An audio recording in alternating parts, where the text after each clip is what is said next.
Good morning. कैसे हैं आप लोग? आज की क्लास में आज के सेशन जो है इम्पोर्टेंट कुछ से महत्वपूर्ण लाइब्रेरी है उसके बारे में बात करेंगे। जिससे क्वेश्चन बहुत ही इम्पोर्टेंट क्वेश्चन आ जाता है। बहुत सारे एग्जाम में इसके क्वेश्चन आए हैं ये लाइब्रेरी से। तो सबसे पहले इसमें हम बात करते हैं डिपॉजिटरी लाइब्रेरी के बारे में। निक्षेपागार लाइब्रेरी होता है पुस्तकालय, उसके बारे में बात करते हैं जो पब्लिक लाइब्रेरी है। तो सबसे पहले हम बात करेंगे तो इसमें डिपॉजिटरी लाइब्रेरी के बारे में बात करें।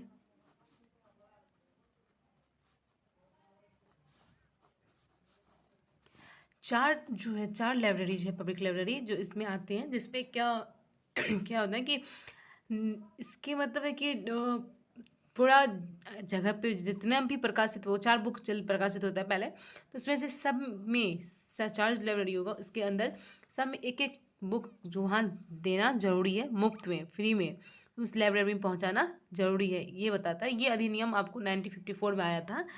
उसके बुक्स पुस्तक विवरण अधिनियम आए थे, उसके ये अधिनियम से ये पारित हुआ था। पुस्तक वितरण डिस्ट्रीब्यूशन की बात करती है, ये डिस्ट्रीब्यूट करने का अधिनियम 1954 से ये बात कही गई। इस बात आया कि जो डिविजन में जो 4 जो लाइब्रेरी आएंगे उसमें से पूरा जगह पे जितना भी लाइब्रेरीज में जितना भी बुक पब्लिश होगा 4 में से इसमें से फ्री भेजेंगे, जिसमें से 4 4 यूनिटी लाइब्रेरी है। पुस्तक प्रकाशित में पॉइंट हम दे तो जो प्रकाशित होती है 30 दिन के अंदर ही उस चारों लाइब्रेरी में पहुंचाना जरूरी होता है, 30 डे के लिए। तो हम इसमें कह सकते हैं कि बुक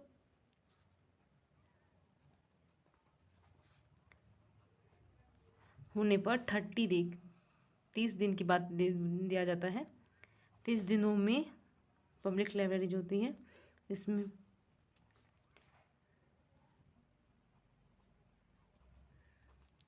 अच्छा, वो 4 लाइब्रेरी कौन इंपॉर्टेंट है जिसमें ये इसके बुक फ्री में चारों पहुंचाए जाते हैं। तो उसकी बात करते हैं। सबसे पहले आते हैं नेशनल लाइब्रेरी। तो हमारी जो नेशनल लाइब्रेरी है उनकी बात करते हैं। इससे पहले भी हम इस पर बात कर चुके हैं, इससे पहले भी फर्स्ट क्लास जब हुई थी तो लाइब्रेरी की बात में ये सब आ चुका है। ये रिविजन क्लास है, बस रिवाइज कर रहे हैं। फर्स्ट में जो आएगा national library, library of India. ये हमारे कलकत्ता में है, इसके हेडक्वार्टर है कलकत्ता। इसका स्थापना की बात करें तो इसका स्थापना हुई थी, आपको कोई भी लाइब्रेरी पढ़े या कोई एक्ट पढ़े या कोई संघ पढ़े तो उसका सबसे पहले जरूरी उसका स्थापना ही होता है। उससे फिर मुख्यालय 1948 में इसका स्थापना हुआ था। जो इसमें फर्स्ट लाइब्रेरियन के रूप में बने थे वो थे B.S. केशवन, जो है ना इसके फर्स्ट लाइब्रेरियन के रूप में बने थे। तो वो भी इसके मुख्य प्रमुख जो थे, जो प्रथम होते हैं, उसके से क्वेश्चन आ जाता है। तो उसके प्रथम लाइब्रेरियन थे, पुस्तकालय अध्यक्ष थे, लाइब्रेरियन बने जो वो B.S. केशवन थे। इसके बारे में मैं एक क्लास स्पेशल इसकी क्लास ले चुके हैं इस पर। तो ये इम्पोर्टेंट ये हो जाता है कि इसको पद्मश्री भी मिला हुआ है। पद्मश्री मिला था 1960 में इनको, इसलिए ये ज़्यादा ही बड़ा कि पद्मश्री 1960 में इनको मिला था। ये फादर ऑफ INB को इसको कहा जाता है, इसको फादर ऑफ INB कहा जाता है।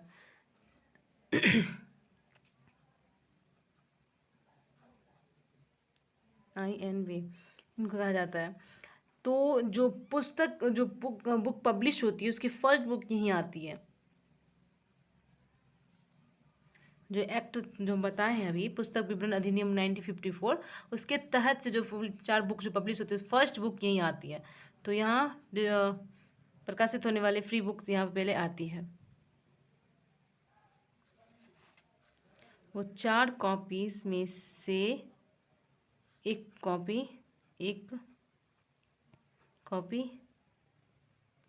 यहीं भेजी जाती है, यहाँ आती है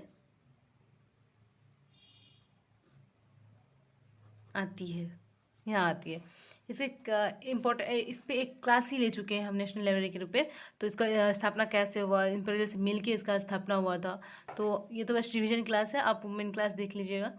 फिर सेकेंड में इसके बाद सेकेंड डिविजन बात करें तो वो है aesthetic aesthetic society of Mumbai. ये नाम से ही हो गया कि इसका हेडक्वार्टर जो होगा वो मुंबई होगा, मुंबई है।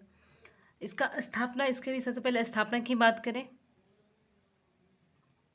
स्थापना की बात करें तो ये 1804 में इसका स्थापना हुआ था। कब? 1804 में इसका स्थापना था। इसका स्थापना करने वाले आपके तो sir James sir James Macintosh इसके स्थापक थे। संस्थापक बात करें तो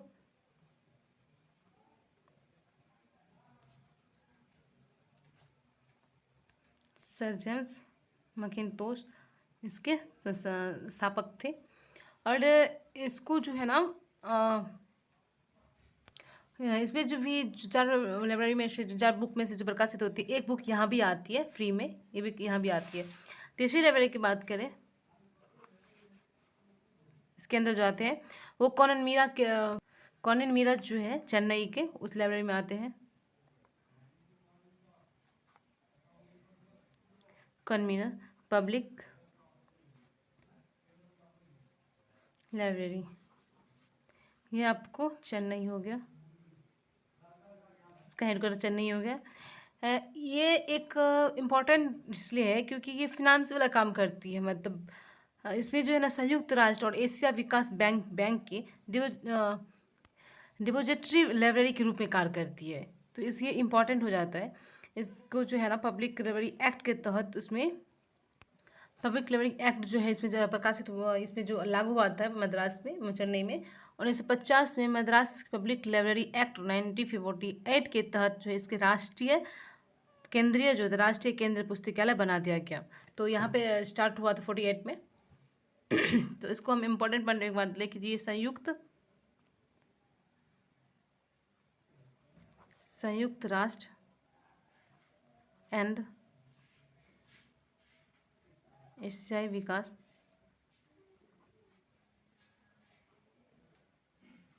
बैंक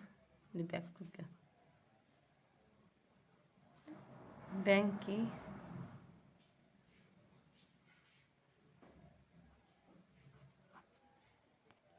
डिपॉजिटरी लाइब्रेरी के रूप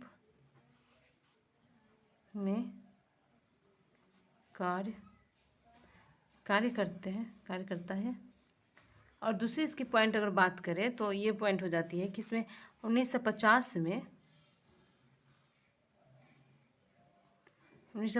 में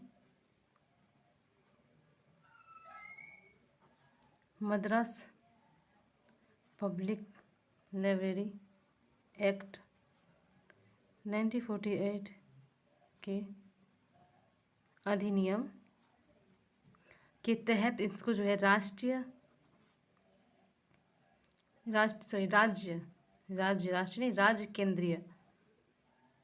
केंद्रीय तो नेशनल लाइब्रेरी है ना, केंद्रीय पुस्तकालय बना दिया गया, यह बन गया, बना दिया गया, यह बन गया। ये और तो और ये यूएनओ और यूनेस्को के सूचना केंद्र के रूप में भी कार्य करती है। तो ये तो डिपॉजिटरी लाइब्रेरी काम किया ही संयुक्त राष्ट्र और एशियाई विकास के लिए। और ये जो है यूएनओ एंड यूनेस्को का सूचना केंद्र, इंफॉर्मेशन सेंटर के रूप में भी कार्य करती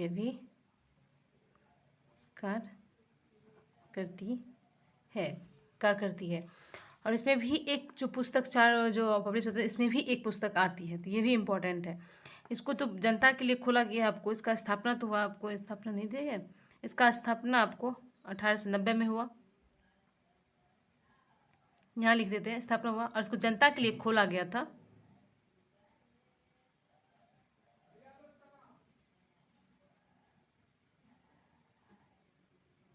जनता के लिए खोला गया था 1996 में, यानी 6 साल बाद इसको जनता के लिए खोला गया था।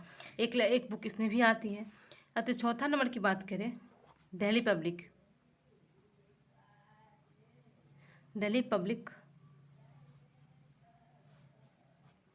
दिल्ली पब्लिक लाइब्रेरी, जिसका तो हेडक्वार्टर दिल्ली ही है, दिल्ली है। इसका स्थापना जो हुआ था, इसमें डेट के साथ पूछ जाता है, 27 अक्टूबर 1951 में इसका स्थापना हुआ था। ये भी एक प्रोजेक्ट के तहत इसका भी स्थापना हुआ था। इसके द्वारा प्रोजेक्ट के तहत एक पायलट प्रोजेक्ट था, ये पायलट प्रोजेक्ट यूनेस्को का था।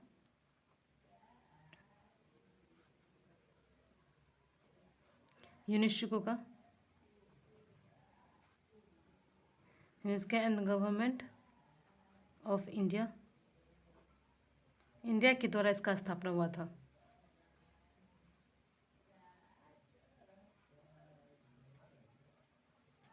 इसका स्थापना हुआ था।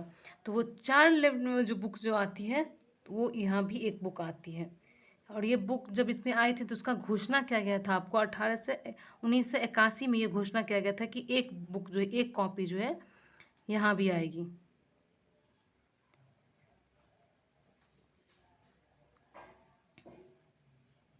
यहाँ भी आएगी, ये घोषित 1981 में किया गया था। और एक दो और इम्पोर्टेंट लाइब्रेरी है, उसके बारे में जान। एक है राष्ट्रीय विज्ञान पुस्तकालय,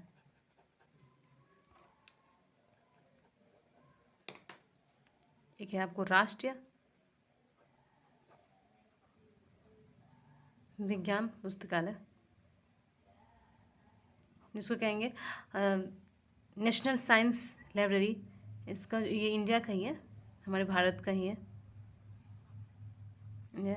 इसका स्थापना आपको 1964 में हुआ था। इनका हेडक्वार्टर न्यू दिल्ली में है, न्यू दिल्ली में। एक दो है, एक मोबाइल लाइब्रेरी है, एक मेडिसिन लाइब्रेरी है, एक ब्रेल लाइब्रेरी है। सब के बारे में जान लेते हैं।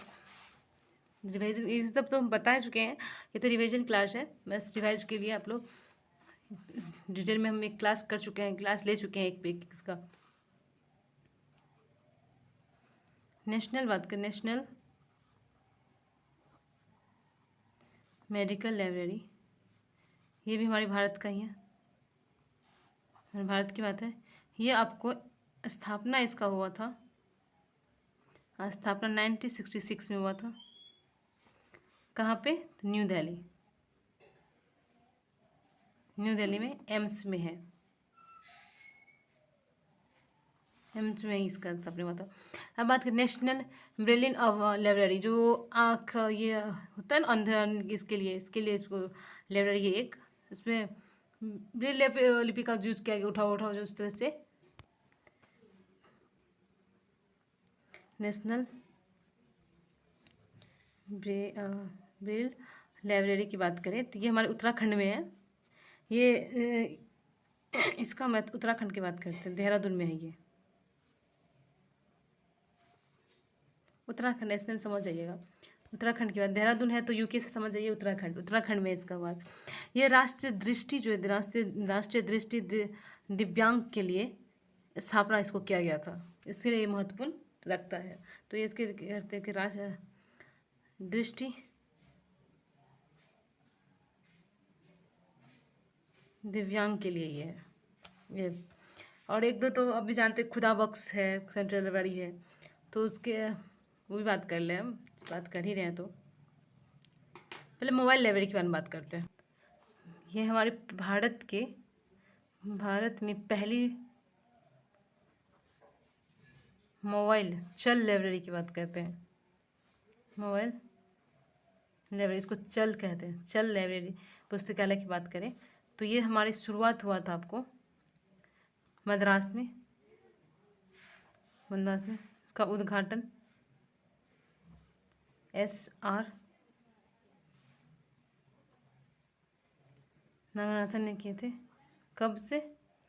21 अक्टूबर 1931 को। हम अगर बात करते हैं खुदा बख्श की, जो इम्पोर्टेंट लाइब्रेरी है, इस पर हमें मेरा क्लास ही आया था।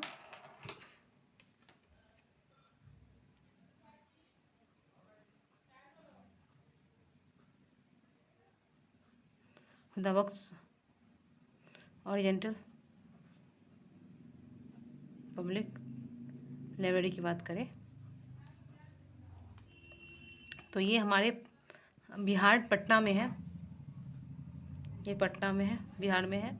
इसका स्थापना जो हुआ था आपको, ये 1891 में ही हुआ था इसका स्थापना, 29 अक्टूबर को हुआ था। इसका स्थापना करने वाले थे, जिसके स्थापना किए थे उन्हीं के नाम पे दिया गया था। इसके संस्थापक थे इसके खान बहादुर खुदाबख्श, इनके संस्थापक थे। इसके उद्घाटन आप लोग को आपको किए थे, गवर्नर ऑफ बंगाल के उद्घाटन इसके करने आए थे सर चार्ल्स अल्फ्रेड एल्विट जो है इसका उद्घाटन करने आए थे। तो इसका उद्घाटन किए थे आपको, उद्घाटन करने के लिए आए थे आपको गवर्नर सर चार्ल्स अल्फ्रेड एल्विट एलियट आए थे। इसके सर चार्ल्स अल्फ्रेड एलियट ये आए थे। ये थे गवर्नर ऑफ बंगाल के उस टाइम के गवर्नर थे, वही आए थे इसके स्थापक के लिए। ये स्थापना तो हुआ इसका 1891 में, लेकिन ये पब्लिक के लिए इसको खोला गया था, आपको बाद में खोला गया था। और इसका राष्ट्रीय दर्जा भी मिला था 1969 में।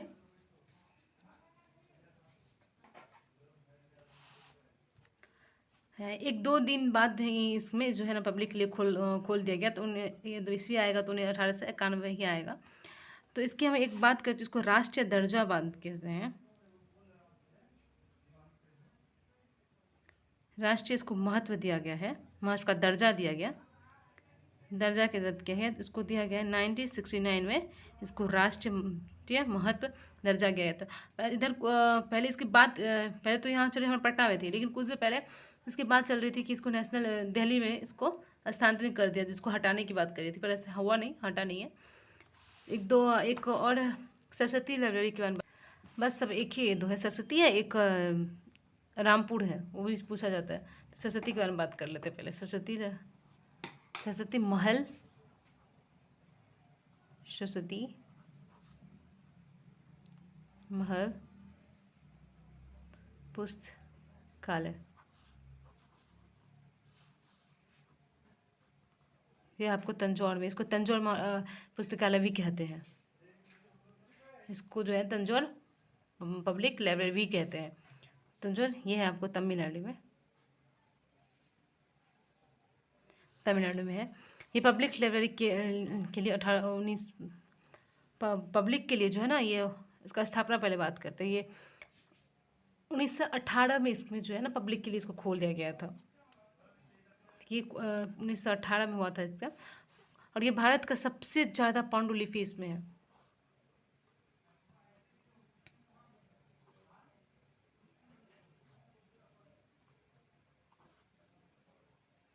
ऐसे खुदा बख्श बहुत ही फेमस, खुदा बख्श में नेचुरल ये पांडुलिपि हुआ, ये सब के लिए खुदा बख्श आगे है। संग्रह है, यहाँ संग्रह है। और इसको राष्ट्रीय दर्जा आपको 90, इसको राष्ट्रीय दर्जा महत्व दिया गया आपको। राष्ट्रीय महत्व की बात करें, महत्व दर्जा दिया गया आपको 1938 को दिया गया, 1938 को दर्ज दिया गया। एक एक्ट था, पार्लियामेंट का एक्ट था। इसके एशिया के सबसे ये जो है एशिया की सबसे पुराने पुस्तकालयों में से एक है। ये जो सरस्वती महल पुस्तकालय, ये सबसे पुरानी लाइब्रेरी के रूप में है। एक लास्ट बात करें हम तो इसका बात करें, रामपुर का बात करते हैं। रामपुर का भी पूछा जाता है। रामपुर राजा ये यूपी में है। ये यूपी में, ऊपर की उत्तर प्रदेश में रामपुर में है। इसका स्थापना जो है, स्थापना बात करें 1774 में स्थापना हुआ है। इसके संस्थापक की बात करें तो नवाब फैजुल्ला खान इनके संस्थापक थे। इसको भी नेशनल लाइब्रेरी के रूप में दर्जा दिया गया, नेशनल इम्पोर्टेंस दिया गया।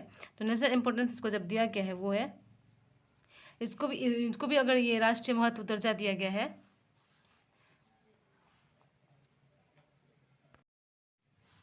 इसको भी राष्ट्रीय महत्व का दर्जा दिया गया था आपको। एक एक्ट था, एक्ट ऑफ पार्लियामेंट की तरह इसको भी राष्ट्रीय इम्पोर्टेंस दिया गया है, राष्ट्रीय दर्जा दिया गया, राष्ट्रीय महत्व दिया गया है 1975 में। 1975 1 जुलाई को दिया गया था। 1975 में 1 जुलाई 1975 को ये भी, इसको भी दिया गया है हमको इम्पोर्टेंस, तो एक्ट ऑफ पार्लियामेंट की तरह। तो आज की क्लास में कुछ इंपॉर्टेंट लाइब्रेरी के बारे में बात किए। आई होप आप लोग को अच्छा लग रहा होगा। तो please like and subscribe. Thank you.